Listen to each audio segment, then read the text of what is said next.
The Atlanta Braves beat the LA Angels to win the series by a score of 8-2. So that's two nights in a row that Atlanta has put up quite a bit of offense. 7 last night, 8 tonight, or this afternoon rather. And Atlanta now on a two-game winning streak. They finished the West Coast trip with a record of 4-3, and they have an off day after finally 13 days, 13 games, and they finally get to take a break for the first time this season as they fly back east to Atlanta. So let's get into this one. Early and often. That is how I would describe the Braves offense in this afternoon game on the West Coast. We got our scoring started. I mean, Ronald Acuna Jr. with a double. It was not well hit, but just a blooper down the left field line. Got over the third baseman's head, kind of in no man's land. Acuna was fast out of the box, and that was having him stand on second base. Drake Baldwin brings Acuna over. Ozzie with the sac fly. It is 1-0 after 1. And then in the second inning, much the same. Austin Riley gets on base with a walk. I thought he had a really nice game today. And he has a stolen base, so that kind of negates the pop out and strikeout from Yastrzemski and Dubon. But Joe Anaheim with a double that was very well hit would have left the park in 4 of the 30 ballparks, but not Angel Stadium. And he manages to score Riley easily. Stand up double for Joe Anaheim. And it's 2-0 Atlanta. The bottom of the second is kind of the only shot that the Angels ever had in offense here, and they escaped with way less than they probably should have. Soler, he goes deep after the fireworks last night. His first at bat, he hits a 106 off the bat. Just insanity for Soler. But we're used to seeing him hit moonshots. Definitely wanted Houston when he was an Atlanta Brave, so he's kind of just making up for it. And you might ask, well, how is Soler playing in this game? We'll get into it a little bit later. But Grant Holmes, he walks you on Makata. Adele, single. Josh Lowe, another walk. And then he walks in Ohapi for the second run of the game. The bases are still loaded. And then he gets right out of it. A strikeout to Peraza. He gets Neto on a weak fly out, and then a force out of Mike Trout on soft contact. And that was the only time Grant Holmes was challenged. And as you can see, we're probably going to skip past that now that I actually talked about it, but Houdini Holmes, he was fantastic today outside of the early bit of the bottom of the second where he gave up that home run and then loaded the bases on himself. So, really good game for Grant Holmes. But then we get right back into it. In the top of the third, this is where the Angels had a little bit of momentum. The Braves managed to shut them down, get 3 straight outs with the bases loaded to get out of it. And a hard hit ball, but it was a ground out for Acuna. Drake Baldwin gets hit by a pitch, but Ozzie Albies pops out, so not really anything to do with it. However, for what feels like the first time all year long, Matt Olson with a home run into right field. Bounces off the top of the video board there in the right field, kind of where Angels have the yellow line and the video board right on top of the wall. 2-run homer. And then if you didn't think that was enough, Austin Riley hits a double. Dubon reaches via error, and that was able to score Riley as well. So it was a throwing error there from Zach Neto, who just threw it way over the first baseman's head. If he had time too. He took 4 steps when he probably could have just taken 2, thrown it, and instead he threw it directly into the Braves dugout. So that was able to score Riley, who was rounding third anyways, but that would have been the third out. Dubon with the hustle there may have forced a little bit of an error there, but still the Braves take advantage. And 3 runs in the top of the third. They never looked back. They add on in the top of the 5th with getting it going. Ozzie Albies this time. A single, a fly out from Olsen. But then Another walk from Austin Riley and a Mauricio Dubon double brings home Ozzy. Or Ozzy and Austin Riley, excuse me. So, both Riley is doing a much better job of getting on base. I actually saw something. So, despite the struggles, he is striking out.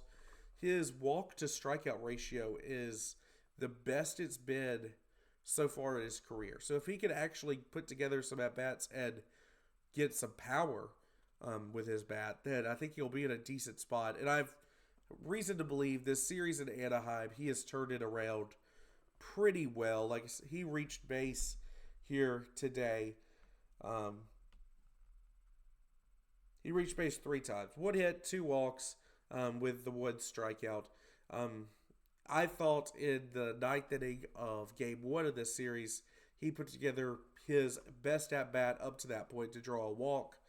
And I thought he had a good game 2 days ago in the Soler Lopez game. So, definitely good signs for Austin Riley. We'll see if he can keep it up as the Braves head back east. And in the 6th inning, to cap it off, Michael Harris, he reaches via walk, then a stolen base, and then Acuna strikes out. Baldwin singles, and that brings Michael Harris home, and that was all the scoring for your Atlanta Braves. Like I mentioned, early and often.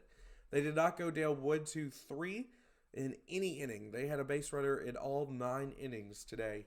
So, very encouraging signs for the offense if you believe in momentum or anything like that. You can see Houdini Holmes. We already talked about it a little bit, but Holmes was excellent tonight. He managed to go 6 2/3, and really they just pulled him just out of precaution, just to be like, okay, you've given everything you've got right now. And looking at his pitch summary here, excuse me, because for whatever reason it's not wanting to pull up how many total pitches he threw. There we are. Yeah, 99 pitches, 62 strikes.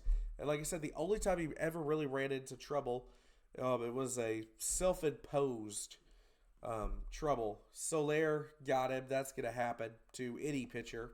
But the walks, the soft contact, allowing the bases to be loaded, walking Ohapi with the bases loaded for the 2nd run, and then manages to get out of it. Like I said, strikeout, weak pop out, and then weak contact to Mike Trout of all people to get the force out to end the inning. So Holmes could have spiraled into something much, much worse after the home run. And instead, he came right back out there. The Braves bullpen was warming up in the 2nd, and Holmes just kind of shoot him off, didn't need it, got out of it, and then proceeded to give you, 4 2/3 more innings. So, of quality baseball. So, his final line, Grant Holmes, was 6 2/3, 5 hits given up, 2 runs, both earned, 3 walks, 6 strikeouts, and the 1 homer to Soler. So, very, very good performance outside of that 2nd inning. But even then, I think there's something in going through a little bit of adversity and coming out the other side for your starting pitching. And that gives, you have the best bullpen in baseball, but you don't want them to have to cover multiple long or short starters, we'll say that, in a row, even with the off day tomorrow. So, good on Grant Holmes. Big bounce backs I wanted to talk about. So, I already talked about Riley. He's kind of seeming to finally find it. I thought Acuna had a really good game today. He had the 2 hits, came around to score 1 time. Both of those hits were extra bases, 2 doubles, and then his 1 walk to his 1 strikeout. So, Acuna is getting it going, and I never thought that he was really in as much trouble as Austin Riley, because if you look at his baseball savant page, he's hitting the ball hard. He is consistent. He seems to be the unluckiest hitter in baseball, if not maybe just one of the unluckiest. Definitely the unluckiest when it comes to home runs, considering he has 0, and based on weather and wind, he probably should have 3. But baseball is not played in the hypothetical. You have to actually go out on the field and hit the ball, and you have to see where it lands. So, I'm not going to defend him too much on that. But Acuna's hitting the ball hard, and I think he, like I said, his double today, his first one, was not well hit. It was just a double, finally found a gap. Acuna ran the whole time and manages to carve up a double out of it, comes around to score on a sac fly from Ozzy. So, and then you look again at Acuna's second double in the game, and that was very well struck. Just a line drive double, 106.4 miles an hour off the bat. So,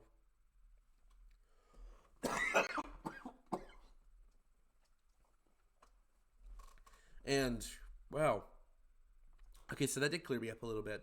You gotta excuse me right now. The pollen is kind of kicking my butt, but we're looking at Acuna. Just he's hitting the ball hard. He'll eventually figure out the launch angle stuff. I think he's gonna hit a home run against Cleveland this weekend for Atlanta. So those are probably your two biggest bounce back candidates.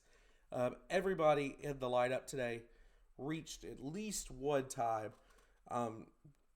So, I mean, Dubon with his error is the only one not to reach legitimately. But Yastrzemski with a walk, Michael Harris with a walk. So, Anaheim double. So, very, very productive day offensively for Atlanta. And realistically, they needed to string two of those in a row. So, very good. A suspension update here for, I'm not sure if Soler has his final verdict out. But right before this game went live, MLB came down and said both players will receive a 7-game suspension. And both players appealed immediately.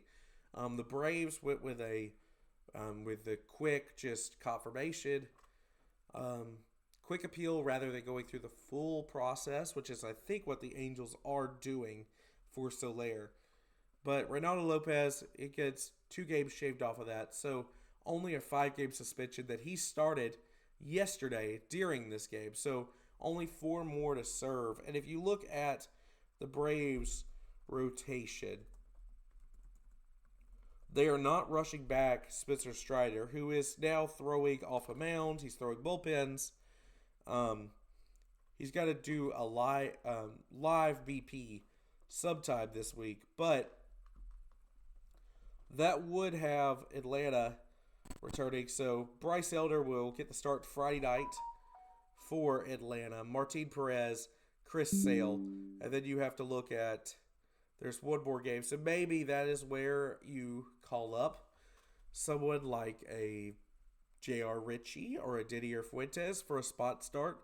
The problem is I think both of those guys, if they do come up, you probably want to keep them up here because I think they're both going to be very helpful at the start of this year. But you only need to cover one game, and then Reynaldo Lopez can get the start against Miami on Tuesday once he's done with his suspension there. So maybe it's as simple as with the off day, you just swap Holmes and Lopez in the order, and you don't worry about it from there.